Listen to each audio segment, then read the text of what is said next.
You are 23 years old and your checking account has $14 in it. Not 1,400. Not 14,000. $14 and some change, sitting in a bank account you opened at 18 because a guy at a folding table outside a grocery store offered you a free tote bag. The tote bag fell apart in 6 months. The account is still there. You know the balance the way you know your own heartbeat, not because you checked, but because you are always aware of it. A low hum underneath everything. The fridge has eggs, a block of cheese starting to turn at one corner, and a half-empty bottle of sriracha. You make the math work the way people who have to make the math work actually do it. Not with an app, not with a spreadsheet. With a running number in the back of your head that you never fully stop calculating. That number tells you whether you can afford to get lunch today or whether lunch is the eggs again.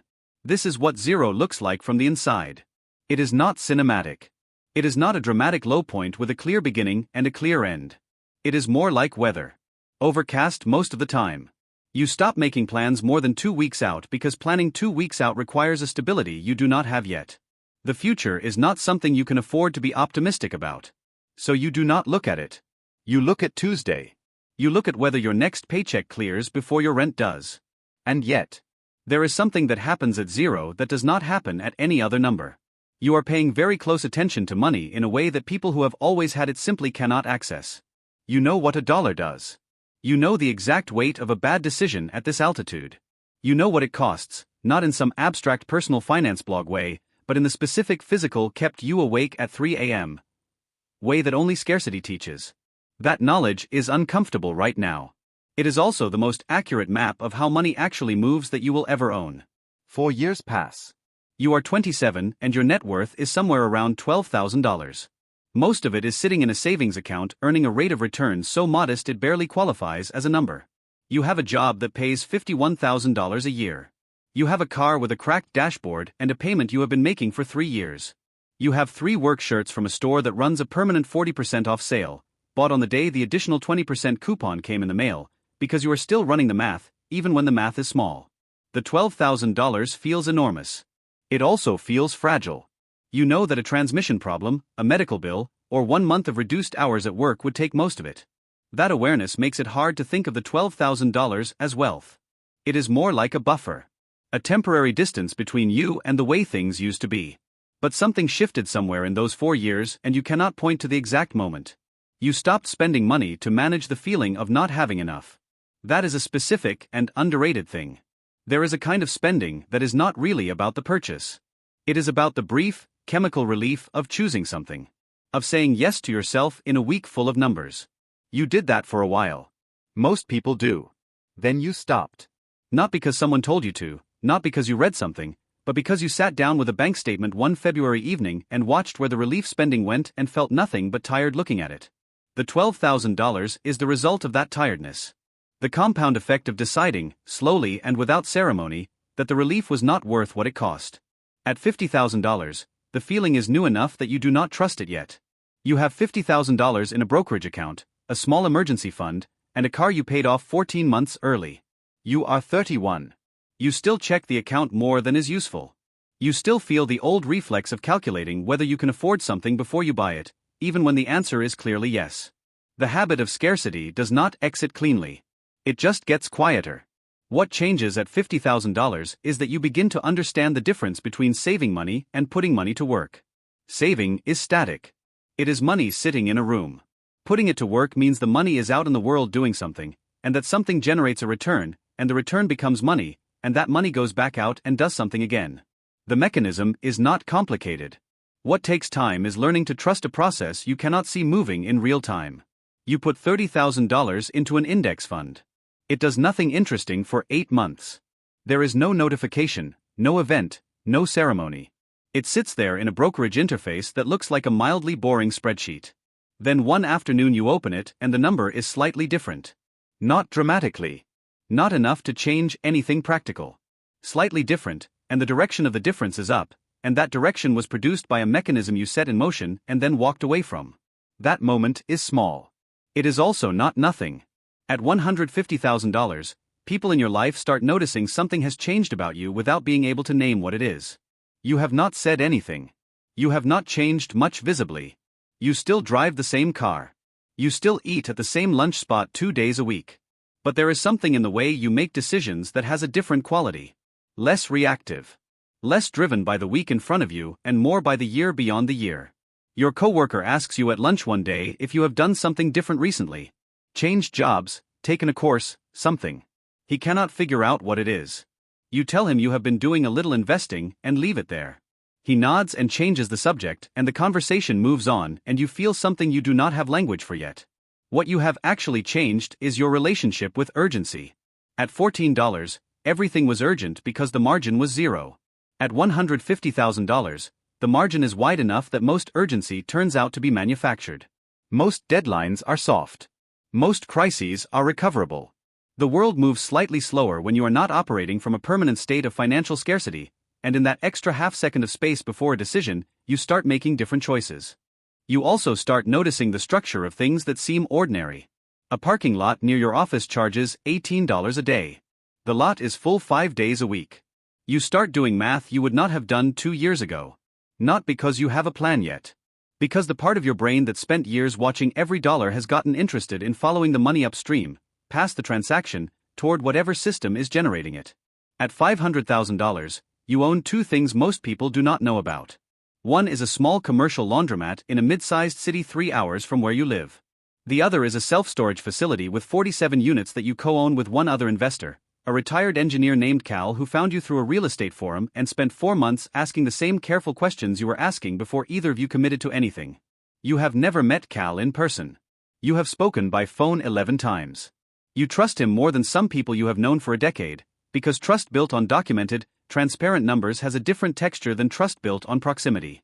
The laundromat nets around $41,000 a year. The storage units generate about $28,000 annually in your share of net income. Combined with your brokerage investments and your salary, which you have stopped treating as a primary income source and started treating as the fuel that makes the other acquisitions possible, you are, for the first time in your life, generating more money while you sleep than you generated awake at 23. Not from luck. Not from a single decisive moment. From 14 years of decisions that looked boring to everyone watching and were, in fact, boring. Intentionally. Specifically. Boringly on purpose. The feeling at $500,000 is not what you expected. It is a kind of stillness that does not require an audience. Nothing in your exterior life communicates what has happened. You are still wearing the same brand of fleece you have bought for a decade. Your kitchen table is the same one you bought at an estate sale 6 years ago for $85. The crack in your car's rear bumper has been there for longer than you care to admit. None of this is performance. None of it needed to change. At $1.2 million, you stop thinking about money the way you used to think about it. This is the part that surprises people when they hear it, though you have told almost nobody, so there is almost nobody to surprise. More money does not produce more thoughts about money. It produces fewer. The calculation that used to run constantly in the background of everything, the one that started when you had $14 in a checking account, that hum gets quieter. Not silent. Just quieter. You no longer calculate whether you can afford lunch. You calculate whether what you are doing with an asset is the best use of that capital, which is a different calculation entirely and one that can wait until you are at your desk. You have added a small commercial cleaning company to the portfolio. You bought it from a man named Ray, 61 years old, who built it over 23 years and wanted to retire and had nobody in his family who wanted to take it over. The handover took 8 months. Ray stayed on as a consultant for 6 of those months, paid on retainer, answering questions about clients, staff relationships, and the rhythms of the business he had never written down anywhere because he had never needed to. You paid attention to everything he said. You asked him the same question 4 different ways on 4 different occasions and compared his answers. They were consistent. Ray was a man who had built something real and run it honestly and was tired and wanted to rest. You gave him a clean exit. He gave you a business with 12 contracted clients and a margin that was not spectacular but arrived every month without exception. There is something in these acquisitions that does not get talked about in financial contexts. The people selling are always bringing you something more than a balance sheet. They are bringing the accumulated operational logic of a working life. Every scar in the financials has a story. Every revenue spike in a particular quarter happened because of something specific, a decision someone made, a relationship that held, a problem solved at the right time. Reading a business document is one kind of understanding. Sitting across from the person who built it and listening to them talk about it is another kind entirely.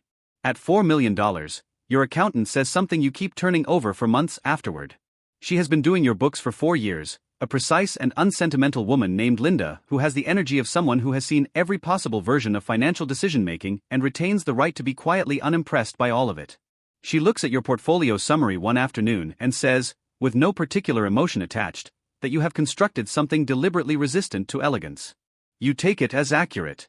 The portfolio at $4 million contains assets in 4 categories: cash flow generating small businesses, ground lease agreements on billboard land across 3 states, a partial stake in a regional waste management route through a private equity arrangement that Cal introduced you to, and a growing position in index funds that you add to on a fixed schedule regardless of what the market is doing. Not because you are indifferent to market conditions. Because you have read enough financial history to know that your ability to time the market is approximately zero, and your ability to stay in the market through downturns is the only edge available to someone who is not operating with institutional information. You own laundromats and billboard land. You own a cleaning company with 12 clients. You are not interesting to institutions. That is fine. That is the plan. The most common question you get, from the small number of people who know even the general shape of what you have built, is when do you stop? When do you reach the number where you can just let it run? The question assumes there is a threshold where the accumulation becomes background and the living becomes foreground. What you have found, and what is difficult to say without sounding evasive, is that the accumulation never felt like the foreground to begin with. Tuesday always felt like Tuesday. The laundromat drain that needs fixing feels like a laundromat drain that needs fixing regardless of what the portfolio summary says. The present is persistent. It does not pause to acknowledge the past. At $18 million, something shifts that is not about the number. It is about time. You have reached a point where your money is generating enough return that you could, theoretically, stop working entirely and watch the number grow. Not explosively. Not in ways that would change anyone else's life. But grow. Steadily. Reliably. Without you. The question that creates, the one that wakes you up occasionally at 5:30 in the morning when the house is quiet, is what you are actually optimizing for now. Because for the first 14 years the answer was straightforward. You were building stability. You were building distance from the $14 checking account. You were building a structure that could hold against the kinds of shocks that had always felt like permanent threats when your margin was zero. That structure now exists. It is sturdy. It has been tested by 3 market corrections, a period of rising interest rates that compressed your real estate margins for 18 months, and 1 operational failure in the cleaning company when a key supervisor left and took 2 client relationships with him. The structure held through all of it. Not without pain or adjustment. But it held. So what now? You sit with that question the way you used to sit with the $190 from the first vending machine. Not with anxiety exactly. More like intellectual weight. Because the answer matters. The things you build next will be built by choice rather than necessity for the first time in your adult life, and choice without constraint is its own kind of pressure. What you decide, slowly and without announcing it, is that the architecture stays the same. You are not pivoting to growth stage companies. You are not becoming a venture investor. You are not acquiring businesses that require the performance of ambition to function. You are staying in the Tuesday morning markets. The unglamorous ones. Except now you are watching them differently. Not looking for your next acquisition but looking for people who are where you were at 27, running the math in the back of their head while the eggs cook, aware of what a dollar does in a way that cannot be faked or taught but can, with the right kind of support, be channeled into something that compounds. You fund 3 small business development workshops in cities where you own assets. No naming rights. No logo. No announcement. You sit in on 2 of them and say nothing and watch people ask the questions you used to ask and feel the satisfaction of watching those questions get answered well. At $47 million, Linda retires and introduces you to her associate, a man named Thomas who is 44 and has been her understudy for 9 years and has her same quality of calm, unimpressed thoroughness. Thomas reviews the full portfolio summary in his first week with you and sits with it for a long time before he speaks. He says, choosing his words carefully, that the structure is unusually coherent given its scale. You ask him what he means. He says most portfolios at this range have visible decision-making seams, points where the strategy changed, usually because the person changed or the market changed or someone convinced them to reach for something shinier. Yours does not have those seams, he says. Or if it does, they are very well hidden. They are not hidden. There just are not any. The strategy at $47 million is the strategy you had at $150,000, scaled. The underlying logic was settled a long time ago, not in a single dramatic moment but across years of small confirmations. The boring assets held when the interesting ones did not, the unglamorous markets produced reliable cash when the glamorous ones produced headlines, and the absence of attention turned out to be a structural advantage rather than a consolation prize. At $100 million, you are standing in a hardware store. This is not a metaphor. You are in the plumbing section because a property manager sent you a photo of a pipe fitting that needs replacement and you were already nearby and it was faster to stop. You are holding a fitting in one hand and your phone in the other, and your phone has just received an email from Thomas with the subject line, Q3 Portfolio Summary. Annual verification complete. You open it in the aisle. The number at the top of the summary is $100 million, rounded, because Thomas rounds to the nearest $100,000 and the actual figure is slightly above. You read it once. Then again. The fluorescent lights in the plumbing section produce a very specific quality of light, the kind that makes everything look the same, the fittings, the labels, the hands holding them. Nobody in the aisle is looking at you. Nobody in the store knows. The man 2 sections overlooking at copper pipe does not know. The teenager in the orange vest restocking a bottom shelf does not know. The number exists in an email on a phone in the plumbing section of a hardware store at 11:14 on a Wednesday, and the world is completely indifferent to it. You thought the feeling would be different from the $190 Thursday night years ago. You thought that at this distance from zero, the milestone would carry a weight proportional to its size. It carries exactly the same weight. Quiet. Interior. Requiring no witness. You reply to Thomas with 4 words, confirmed. Good work, Thomas. Then you take a photo of the pipe fitting to send to the property manager, buy a replacement, and walk to your car. On the way out, you pass a vending machine in the lobby that is partially jammed. You notice. You think briefly about who owns it. The thought is automatic, 20 years of the same reflex. Then you get in your car and drive to the property and fix the pipe. The pipe takes 20 minutes. It stops leaking. That is the whole story.